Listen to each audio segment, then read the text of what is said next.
ஜனாதிபதி சட்டத்தரணிகளுக்கான விண்ணப்பம் கோரல் வர்த்தமானி. இலங்கையில் ஜனாதிபதி சட்டத்தரணிகளை நியமிப்பதற்கான வழிகாட்டுதல்களில் முக்கிய திருத்தம் மேற்கொள்ளப்பட்டுள்ளது. 2026 ஜூலை 24 வெளியிடப்பட்ட அதிவிசேட வர்த்தமானி அறிவித்தலின் மூலம் இலங்கை சட்டத்தரணியாக நியமிக்கப்படுவதற்கு குறைந்தபட்சம் 20 ஆண்டுகள் இலங்கை உயர்நீதிமன்ற சட்டத்தரணியாக பணியாற்றியிருக்க வேண்டும் என்ற புதிய தகுதி தேவை அறிமுகப்படுத்தப்பட்டுள்ளது. இதற்கமைய 2021 நவம்பர் 24 வெளியிடப்பட்ட 225 கீழ் 24 இலக்க அதிவிசேட வர்த்தமானியில் இடம்பெற்றிருந்த வழிகாட்டல் இலக்கம் 4 நீக்கப்பட்டு அதற்கு பதிலாக இந்த புதிய விதிமுறை அமுல்படுத்தப்பட்டுள்ளது. இந்த திருத்தம் இலங்கை அரசியலமைப்பின் 33ஆம் உறுப்புரையின் கீழ் ஜனாதிபதிக்கு வழங்கப்பட்டுள்ள அதிகாரங்களின் அடிப்படையில் மேற்கொள்ளப்பட்டுள்ளதாகவும் ஜனாதிபதியின் செயலாளர் கலாநிதி NS குமரநாயக்க வெளியிட்டுள்ள அறிக்கையில் குறிப்பிடப்பட்டுள்ளது. களுவாஞ்சிக்குடியில் 29.5 மில்லியன் ரூபாய் செலவில் நவீன தபால் நிலையம் திறப்பு. களுவாஞ்சிக்குடி பிரதேசத்தில் நவீன வசதிகளுடன் நிர்மாணிக்கப்பட்ட முதலாம் தர தபால் நிலைய கட்டடம் நேற்றைய தினம் முற்பகல் மக்களின் பாவனைக்காக திறந்து வைக்கப்பட்டது. கடந்த ஆண்டு செப்டம்பர் 18 அடிக்கல் நாட்டப்பட்டு 10 மாதங்களுக்குள் கட்டுமான பணிகள் நிறைவு செய்யப்பட்டு சுகாதார மற்றும் வெகுஜன ஊடக அமைச்சர் நலிந்த ஜெயதிச தலைமையிலான பொதுமக்கள் பயன்பாட்டிற்காக திறந்து வைக்கப்பட்டது. இதன்போது அமைச்சர் கருத்து தெரிவிக்கையில், இந்த கட்டடத்தை நிர்மாணிப்பதற்காக இலங்கை தபால் திணைக்களம் 29.5 மில்லியனை செலவிட்டுள்ளது. நவீன வசதிகளுடன் கூடிய இந்த புதிய தபால் நிலையம் திறந்து வைக்கப்பட்டதன் மூலம் இதுவரை பல்வேறு இடங்களில் வாடகை அடிப்படையில் இயங்கி வந்த களுவாஞ்சிக்குடி தபால் நிலையத்துக்கு நிரந்தரமான கட்டடம் கிடைத்துள்ளது. இதன் மூலம் களுவாஞ்சிக்குடி மற்றும் அதனை சுற்றியுள்ள பிரதேச மக்களுக்கு திறமையான, தரமான, நம்பகமான மற்றும் வசதியான தபால் மற்றும் நிதி சேவைகளை ஒரே இடத்தில் பெற்றுக்கொள்ளும் வாய்ப்பு ஏற்படும். கடந்த ஆண்டு புதிய தபால் நிலையங்கள் நிர்மாணிப்பதற்காக 600 மில்லியன் ஒதுக்கீடு செய்யப்பட்டிருந்ததுடன் அந்த திட்டத்தின் கீழ் இதுவரை 14 புதிய தபால் நிலையங்களும் உப தபால் நிலையங்களும் நிர்மாணிக்கப்பட்டுள்ளன. மேலும் தபால் நிலையங்களை நவீனமயப்படுத்துவதற்காக மேலும் 600 மில்லியன் ஒதுக்கப்பட்டுள்ளதுடன் அதன் கீழ் நாடு முழுவதும் 206 தபால் நிலையங்கள் நவீனமயப்படுத்தும் பணிகள் தற்போது முன்னெடுக்கப்பட்டு வருகின்றன என்பதையும் இதன்போது நினைவு கூர்ந்தார். களுவாஞ்சிக்குடி தபால் நிலையம் மூலம் 9671 குடும்பங்களுக்கு நேரடியாக சேவைகள் வழங்கப்படுகின்றன. அதற்கு மேலாக அரசு நிறுவனங்கள், ஹோட்டல்கள் மற்றும் தொழிற்சாலைகள் உள்ளிட்ட பல்வேறு நிறுவனங்களுக்கும் தினசரி தபால் மற்றும் நிதி சேவைகள் வழங்கப்படுகின்றன. மேலும் 7 உப தபால் நிலையங்கள் இந்த தபால் நிலையத்தினால் நிர்வாகத்தின் கீழ் இயங்குகின்றன. இதன் மூலம் அந்த பிரதேச மக்களுக்கு அத்தியாவசிய அரசு சேவைகளை மேலும் திறமையாகவும் எளிதாகவும் பெற்றுக்கொள்ளும் வசதி ஏற்படும். மட்டக்களப்பு மாவட்டத்தில் தற்போது 21 தபால் நிலையங்களும் 66 உப தபால் நிலையங்களும் இயங்கி வருகின்றன.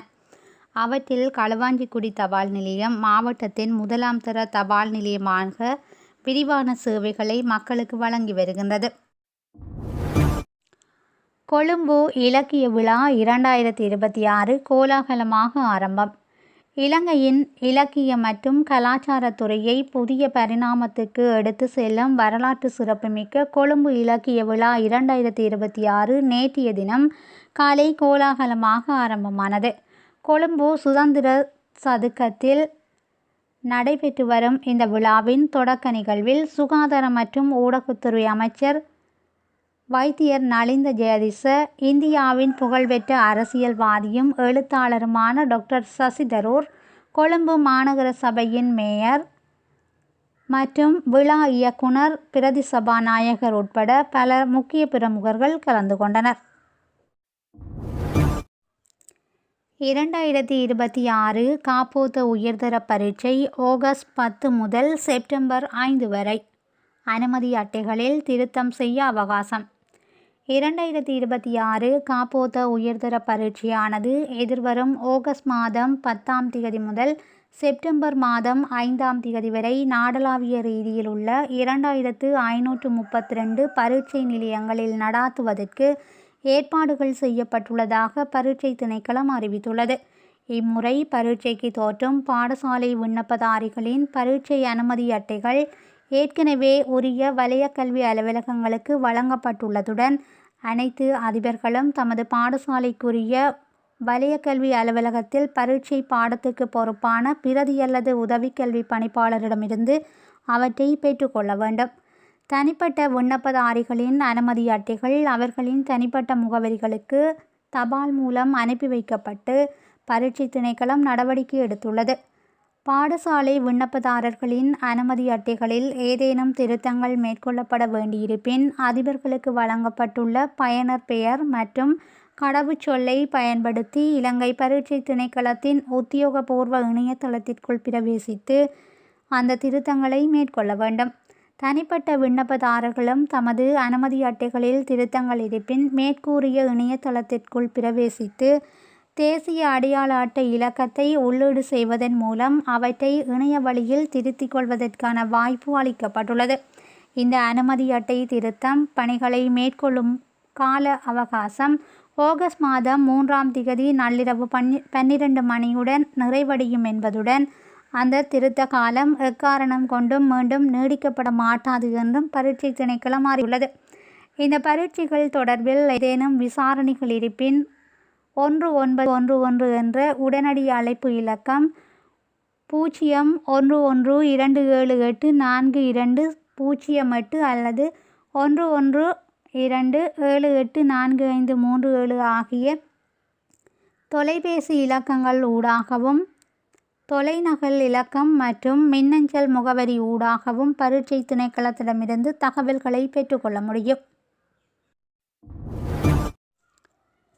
மகாபுல புலமை பரிசில் இணையவழி பதிவுகள் ஆகஸ்ட் 17 நிறைவு. 2024-2025 கல்வி ஆண்டுக்குரிய மகாபுல புலமை பரிசிலுக்காக தெரிவு செய்யப்பட்ட மாணவர்களின் இணையவழி பதிவுகள் எதிர்வரும் 17ஆம் திகதியுடன் நிறைவடைய உள்ளதாக மகாபுல உயர்கல்வி புலமை பரிசில் நிதியம் தெரிவித்துள்ளது. அறிக்கையொன்றை வெளியிட்டுள்ள அந்த நிதியம் குறித்த கொடுப்பனவிற்கான இறுதி தெரிவு பட்டியல்கள் உரிய பல்கலைக்கழகங்களுக்கு அனுப்பி வைக்கப்பட்டுள்ளதாக குறிப்பிட்டுள்ளது. அதற்கமைய அந்த பட்டியலின் பெயர்கள் அடங்கியுள்ள மாணவர்கள் ஆகஸ்ட் 17ஆம் திகதிக்கு முன்னர் இணையதளத்திற்குள் பிரவேசித்து தமது தேசிய அடையாள அட்டை இலக்கத்தை பயன்படுத்தி இணையவழி பதிவை நிறைவு செய்ய வேண்டும். 2024-2025 கல்வி ஆண்டுக்குரிய மகாபுல புலமை பரிசிலுக்கு தெரிவு செய்யப்படாத மாணவர்களின் மேன்முறையீடுகள் அக்டோபர் 15ஆம் திகதிக்கு முன்னர் உரிய பல்கலைக்கழகங்கள் ஊடாக பல்கலைக்கழக மானியங்கள் ஆணைக்குழுவுக்கு அனுப்பி வைக்கப்பட வேண்டும். நெல் சந்தைப்படுத்தல் சபையால் இதுவரை 5390 மெட்ரிக் டன் நெல் கொள்வனவு. இந்த வருட சிறுபோக நெல் கொள்வனவு செயற்பாட்டின் கீழ் இதுவரை நெல் சந்தைப்படுத்தல் சபையால் 5390 மெட்ரிக் டன் நெல் கொள்வனவு செய்யப்பட்டுள்ளது. கடந்த 13ஆம் திகதி முதல் ஆரம்பிக்கப்பட்ட நெல் கொள்வனவு செயற்பாட்டுடன் சேர்ந்து இந்த தொகை நெல் சந்தைப்படுத்தல் சபையால் கொள்வனவு செய்யப்பட்டுள்ளதாக அதன் பிரதி பொது முகாமையாளர் தெரிவித்துள்ளார். இவற்றுள் அதிகமான நெல் அறுவடை அம்பாறை மாவட்டத்திலிருந்தே கொள்வனவு செய்யப்பட்டுள்ளதுடன் அந்த மாவட்டத்திலிருந்து கொள்வனவு செய்யப்பட்ட நெல்லின் அளவு 3148 மெட்ரிக் டன் ஆகும். இது தவிர அனுராதபுரம் மாவட்டத்திலிருந்து 567 மெட்ரிக் டன் நெல்லும் வவுனியா மாவட்டத்திலிருந்து 620 மெட்ரிக் டன் நெல்லும் கொள்வனவு செய்யப்பட்டுள்ளன. அத்துடன் எதிர்காலத்தில் நெல் அறுவடை செய்யப்படும் அளவுகளுக்கு ஏற்ப நெற்களஞ்சியங்களை திறப்பதற்கும் திட்டமிடப்பட்டுள்ளது. இதற்கமைய நாடு முழுவதும் நெல் அறுவடையை கொள்வனவு செய்வதற்காக 148 களஞ்சிய சாலைகளை திறக்க நெல் சந்தைப்படுத்தல் சபை திட்டமிட்டுள்ளது. இந்த ஆண்டின் இதுவரை காலப்பகுதியில் டெங்கு நோயால் உயிரிழந்தவர்களின் எண்ணிக்கை 61ஆக அதிகரித்துள்ளதுடன் பாதிக்கப்பட்டவர்களின் எண்ணிக்கை 80,905ஆக பதிவாகியுள்ளதாக தேசிய டெங்கு கட்டுப்பாட்டு பிரிவு தெரிவித்துள்ளது. இதேவேளை இந்த மாதத்தில் நேற்று வரையிலான காலப்பகுதியில் மொத்தமாக 25,530 டெங்கு நோயாளர்கள் இனங்காணப்பட்டுள்ளனர். மாவட்ட ரீதியில் கம்பஹா மாவட்டத்திலேயே அதிகளவிலான 17,135 நோயாளர்கள் பதிவாகியுள்ளனர். அதற்கு அடுத்தபடியாக கொழும்பு மாவட்டத்தில் 16,140 நோயாளர்களும், மாத்தறை மாவட்டத்தில் 5,574 நோயாளர்களும் பதிவாகியுள்ளதாக தேசிய டெங்கு கட்டுப்பாட்டு பிரிவு மேலும் தெரிவித்துள்ளது. யாழ், மலையகம் மற்றும் சென்னை அணிகள் மோதிய சிநேகபூர்வ கரப்பந்தாட்ட தொடர். யாழ்ப்பாணம், மலையகம் மற்றும் சென்னையைச் சேர்ந்த கரப்பந்தாட்ட அணிகளுக்கிடையிலான சிநேகபூர்வ கரப்பந்தாட்ட போட்டியை வடக்கு மாகாண ஆளுநர் ந. வேதநாயகன் அதிதியாக கலந்து கொண்டு ஆரம்பித்து வைத்துள்ளார். யாழ்ப்பாண நண்பர்கள் அமைப்பின் ஏற்பாட்டில் யாதும் ஊரே யாவரும் கேளீர் எனும் தொனிப்பொருளின் கீழ் இந்த சிநேகபூர்வ கரப்பந்தாட்ட போட்டி நேற்று முன்தினம் யாழ்ப்பாண பல்கலைக்கழக உள்ளக விளையாட்டரங்கில் நடைபெற்றுள்ளது. விளையாட்டினூடாக பிரதேசங்களுக்கிடையிலான நல்லுறவையும் சகோதரத்துவத்தையும் மேம்படுத்தும் நோக்கில் ஏற்பாடு செய்யப்பட்டிருந்த இந்த சிநேகபூர்வ தொடரில் யாழ்ப்பாண பல்கலைக்கழக கரப்பந்தாட்ட அணி, மலையக விளையாட்டு கரப்பந்தாட்ட அணி மற்றும் தமிழகத்தின் சென்னை கரப்பந்தாட்ட அணி ஆகிய 3 பிரதான அணிகள் பங்கு பற்றி தமது விளையாட்டு திறமைகளை வெளிப்படுத்தின. இந்த விளையாட்டு நிகழ்வில் யாழ்ப்பாணத்தில் உள்ள இந்திய துணை தூதரகத்தின் கொன்சியுலர் ஜெனரல் சாய் முரளி, யாழ்ப்பாண பல்கலைக்கழகத்தின் துணைவேந்தர் தி. வேல் நம்பி மற்றும் யாழ்ப்பாண பல்கலைக்கழகத்தின் முன்னாள் துணைவேந்தர் வாழ்நாள் பேராசிரியர் பொன். பாலசுந்தரம் பிள்ளை ஆகியோர் விசேட அதிதிகளாக கலந்து கொண்டனர். இலங்கைக்கு உத்தியோகபூர்வ விஜயம் மேற்கொண்டுள்ள இந்திய தேசிய காங்கிரசின் நாடாளுமன்ற உறுப்பினரும் கேரள மாநிலத்தின் திருவனந்தபுரம் தொகுதி பிரதிநிதியும் இந்திய நாடாளுமன்ற வெளிநாட்டு விவகாரங்களுக்கான நிலைக்குழுவின் தலைவருமான டாக்டர் சசி தரூரை இலங்கை தொழிலாளர் காங்கிரசின் பொதுச் செயலாளரும் நாடாளுமன்ற உறுப்பினருமான ஜீவன் தொண்டமான் நேற்றைய தினம் சந்தித்துள்ளார். இதன்போது இலங்கையின் பொருளாதார மீட்சி பயணம், தற்போதைய அரசியல் சூழல் உள்ளிட்ட பல்வேறு விடயங்கள் தொடர்பில் இருவரும் விரிவாக கலந்துரையாடினர். அத்துடன் அண்மையில் அமைக்கப்பட்டுள்ள தமிழ் பேசும் மக்களுக்கான அரசியல் பேரவையின் நோக்கங்கள், பணிப்புரைப்பு மற்றும் எதிர்கால செயற்பாடுகள் தொடர்பிலும் ஜீவன் தொண்டமான் டாக்டர் சசி தரூருக்கு விளக்கமளித்துள்ளார். சந்திப்பின் நினைவாக இலங்கையின் செழுமையான கலைமரபை பிரதிபலிக்கும் வகையில் ஓவியர் ராஜசேகர் வரைந்த அசல் ஓவியம் ஒன்றும் நினைவு பரிசாக டாக்டர் சசி தரூருக்கு ஜீவன் தொண்டமான் வழங்கியுள்ளார். செய்திகளை உடனுக்குடன் தெரிந்து கொள்ள SL தமிழ் வலையொலி பக்கத்துடன் இணைந்திருங்கள்.